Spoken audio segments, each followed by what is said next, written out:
एक सप्ताह पूर्व 30 जनवरी को सरायकेला जिले में मुख्यमंत्री हेमंत सोरेन की खतियानी जोहार यात्रा संपन्न हुई है। मुख्यमंत्री के आगमन को लेकर जिला पुलिस प्रशासन अलर्ट था, जिसका नतीजा रहा कि विगत दिनों से अवैध बालू उठाव समेत अन्य अवैध कारोबार बंद थे। लेकिन जोहार यात्रा संपन्न होने के एक सप्ताह बाद बालू माफियाओं ने सरकार और जिला प्रशासन के आदेश को ठेंगा दिखाते हुए अवैध खनन शुरू कर दिया है। आरआईटी थाना क्षेत्र का आसंगी घाट को शुरू से बालू माफियाओं के लिए सेफ जोन माना जाता रहा है। जिला खनन विभाग द्वारा इस घाट पर दबिश नहीं दी गई है, जिसका नतीजा है कि यहां से लगातार अवैध उठाव जारी रहता है।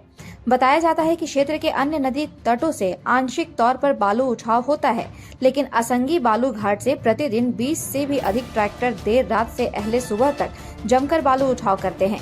गौरतलब है कि मेसर्स निधि कंस्ट्रक्शन के निदेशक विजय कुमार ने बीते दिनों कोल्हान आयुक्त को लिखे पत्र में आरआईटी थाना क्षेत्र के आसंगी नदी घाट पर आधी रात को हो रहे अवैध बालू उठाव की जानकारी देते हुए न्याय की गुहार लगाई है।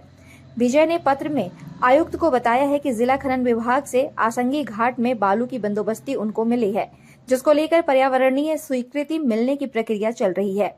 इसी बीच राजनीतिक संरक्षण वाले कुछ दबंग प्रवृत्ति के लोगों द्वारा यहां से बालू उठाव लगातार किया जाता है।